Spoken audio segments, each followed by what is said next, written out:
This is my post-match reaction to the Tottenham Hotspur 2, Wolverhampton Wanderers 2 draw in the Premier League. And the first shot that they cut to on the television after the game is to Daniel Levy in the crowd. And I'm sure as Spurs fans, like I am, you have seen this narrative many, many times. I've said before this game, for this series of games, that if Ange Postecoglou lost both this game and the Newcastle game, I fear for his future. I don't think a draw here is going to help him much more.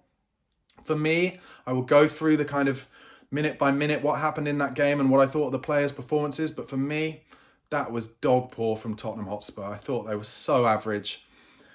You've got to give the caveat, of course, 10 first team players out injured, fatigue, 18-year-olds having to play at centre-half, him having to make 3 substitutions on 60 minutes to get energy into the legs. But he's brought on Timo Werner, who is, I'm sorry, nice boy, but just not a Premier League footballer anymore, doesn't have the confidence to do it. And I think he should have brought on Lucas Bergvall to bring more energy into central midfield. Sarr came on and did okay. But overall, if a team were going to win that game, for me, it was going to be Wolves. Because even though Tottenham were 2-1 up in the second half up until like the mid-80th minutes or whatever, Wolves were the team with the possession. They were the team who wanted to go forward more, and they were the team who looked to me, I'm sorry to say it, but the team to me that looked like they're playing for their manager. I said this during the watch along, but I've seen this for many years now. Players, when pundits are doing analysis of Manchester United, they show clips of players pressing and closing down for Man United, just jogging time and time again. And I'm not sure anymore whether these players are playing for Ange Postecoglou.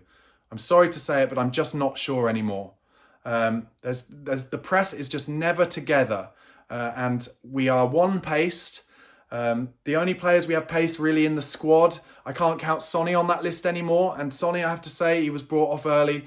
He had an absolute disaster class of a game. He was horrible today. He missed a penalty, but his touch was bad. He was making bad decisions again, just like he did against Nottingham Forest. Another opportunity in that first half he had today to slip in Brennan Johnson, and he doesn't. He shoots. He's fatigued. He's a 32-year-old man, and we need to be managing his minutes, but we can't because of the injuries we've got, and it's really showing. And I feel for Sonny. I feel for Ange Postecoglou. I want him to be the manager of Spurs. I want him to continue. I want him to get the tools, the players, the injuries back to play the system. But as I've said numerous times during this watch-along, it cannot be coincidence anymore. Destiny Udogie went off with a muscle injury today. Looks like his hamstring. How many hamstrings?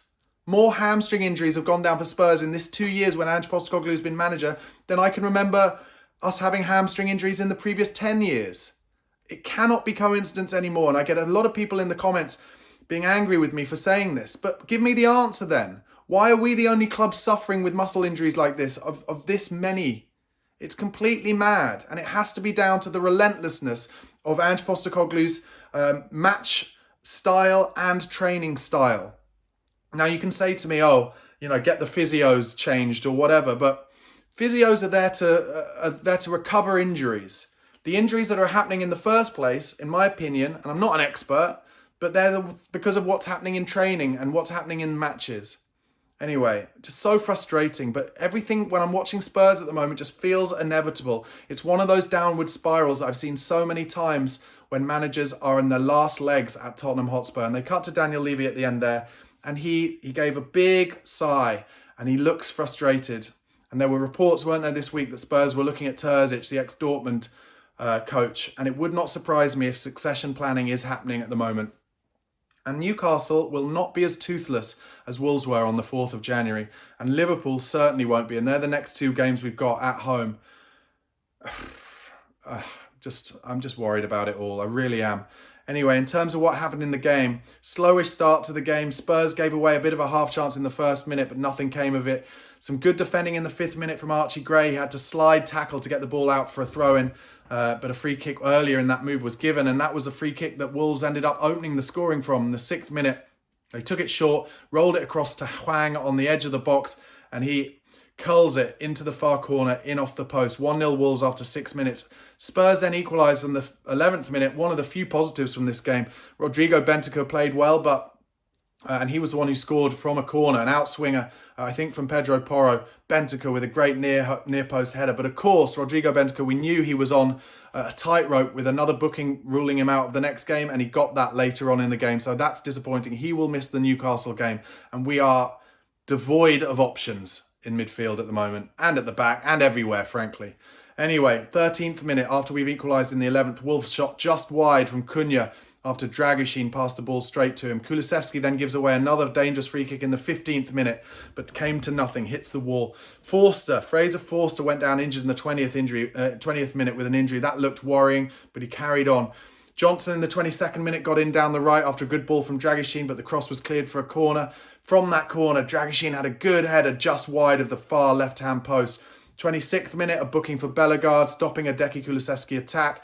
Can you hear that not much was happening for Spurs in this game? Because I'm really just noting down things like when Wolves players are booked. That's how kind of poor Spurs were. They made a good chance in the 29th minute, but Bentancur and Solanke got in each other's way and didn't even get a shot off when they had a chance to get a shot off from just inside the box. 30th minute, this is the start of really a kind of 15-minute terrible period for Son Heung-min. He pulled out of a 50-50 in the 31st minute. That was after the 30th minute. He waited a pass horrifically when he was driving at the Wolves defence. 34th minute gave the ball away again, and as a result, Wolves got forward and Cunha had a shot just wide from 30 yards. 36th minute, Jose Sarr gave us a sniff of a chance by playing silly buggers with the ball at his feet, and he did that once again towards the end of the game, and we nearly benefited from that, but couldn't quite. Basuma had a shot over the bar in the 38th minute after a corner kind of broke down, and then the next disaster from Sonny as we won a penalty. Brennan Johnson did well to get his body ahead of Andre. He was suckered into it, took Johnson out. Sonny has his penalty saved by Sarr, and it's a poor penalty. They put up the graphic just before the penalty. 4 of Sonny's last 5 penalties are going to the keeper's right. He goes the same way again. Easy save for Sarr.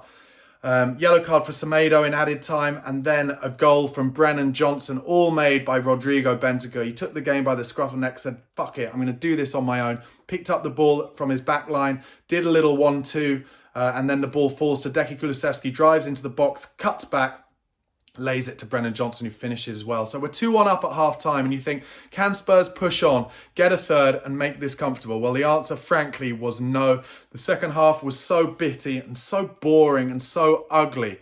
46th minute, some subs that I need to talk to you about because one of them scored. Strand Larsen came on for Bellegarde, and Cunha went off for Wolves too. So I thought, a bit of luck for Spurs, because Cunha was by far and away Wolves' best player in the first half. He went off, but Spurs could not capitalise. Udogie went down injured in the 48th minute. Sergio Reguilon came on for him, and now it looks like Reguilon will probably have to play more minutes for Spurs, because even though we'll have Spence back for the next game against Newcastle, now it looks like Udogie will be out again because he has a hamstring injury. 55th minute, Semedo goes down with a head injury, concussion protocols, and this is what Wolves did in the whole second half, just had players going down the whole half. Spurs got themselves into trouble in the 57th minute, playing themselves out from the goalkeeper, and it ended with a shot over the bar from Bueno. Alt-Nouri got in down the left time and time again in the second half. Acres of space, cross blocked by Porro in the 59th minute. Alt-Nouri shot blocked on the left by Porro, 62nd minute. Then Spurs made the subs in the 63rd minute. Son, Basuma and Johnson off, Werner, Maddison and Sarr on. Sarr did all right. I'd say the others really flattered to deceive. 65th minute, good football from Spurs down the right led to Madder's left foot shot well over the bar. 68th minute, first note of the crowd getting on the players' backs at the Tottenham Hotspur Stadium. 73rd minute, great run from Sarr into the box, but he ran out of steam just when he could have passed it to Werner, unfortunately. And then 77th minute, maybe our best opportunity. Werner did great on the left, got ahead of his man, crossed it for Solanke, and it's just ahead of him at the back post. And in fact, that cross was slightly deflected by one of the Wolves defenders, so it couldn't find Solanke. 79th minute, Solanke did beautifully, broke him forward, found Deki Kulusevski, took it round the keeper who charged out, but because it's on Kulusevski's right foot, he can't get enough power on it, and it's cleared off the line by the Wolves defender. Brilliant cross from Alt-Nouri again on the left, cleared with his foot, unconventionally by Forster, but it worked in the 84th minute. And then it was the 86th minute, Strand Larsen equalises. Alt-Nouri, a beautiful pass, cut out Spurs' defence, and Strand Larsen has a lot to do on the left-hand side of the box and roofs it inside Fraser Forster at his near post. He won't be happy with it, but he really did connect well. And then after that, for me, it just looked like Spurs were going to concede another one. Sarr did have a shot saved at the near post, but it was offside anyway. Then a huge chance for Wolves down the left again. Sarr blocked that cross in the 90th minute. Free header from the resulting corner from Craig Dawson, saved by Forster. It's a save you'd expect him to make. And then maybe the gilt-edged chance for Spurs, actually. Pape Matar Sarr, well crossed from Decky Kulusevski on the right. Sarr free, just inside the 6-yard box, but doesn't get his head on it, shoulders it wide. Bentancur then gets his booking, so he'll miss the Newcastle game. Sarr went absolutely weird, the goalkeeper Jose Sarr, but Werner kind of almost giving the ball to Timo Werner, but Werner pulled out the 50-50, and that was it. That was what led to the end of the game. 2-2, a very, very disappointing performance from Tottenham Hotspur as far as I am concerned. Not a lot to crow about, really. And like I've said time and time again, the problem for me is just how inevitable it was. I never felt confident at any point, even when we were winning 2-1, even when we had a penalty to go 2-1 up, that Tottenham would win this game. And Tottenham's players do not look like they have the confidence to win games at the moment, nor do they necessarily look like they have the desire to put in the extra effort to win games. I'd say for me, only Bentancur, Sarr when he came on, Kulusevski, of course, really looked like they were working their nuts off to try and get a result for Spurs today. And I think we will lose to Newcastle, and I think we'll get decimated by Liverpool the way it's going at the moment. And I know it sounds negative. I got a lot of abuse in the comments for being negative today, but Spurs at the moment, I'm afraid it's a shit show. It is a shit show, and they need to do something absolutely magical in this transfer window to turn this round, because Postecoglou is going to lose his job soon. If it's not tonight, if it's not tomorrow morning, then it'll be after the Newcastle game. And if it's not then, it will be because they get decimated by Liverpool. And I fear for him because I like him. I'd like him to be the Spurs manager. I'd like him to have his first team available to play.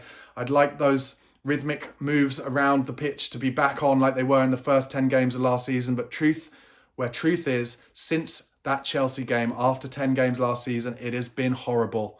And if he gets sacked now, I fear not many Spurs fans, certainly not many Spurs fans from England anyway, will be saying that he didn't deserve it, because it's been a calendar year of dross. And yes, he's been unlucky with the injuries, and I feel for him on that front. But other managers find ways to grind out wins even when you've got injuries, and we're not doing it. And it looks to me like the Spurs players aren't playing for him. That's all I would say. That has been my instant match reaction, guys. Thank you so much for watching. Do drop that video a like. Please do subscribe to the channel for daily Tottenham Hotspur content.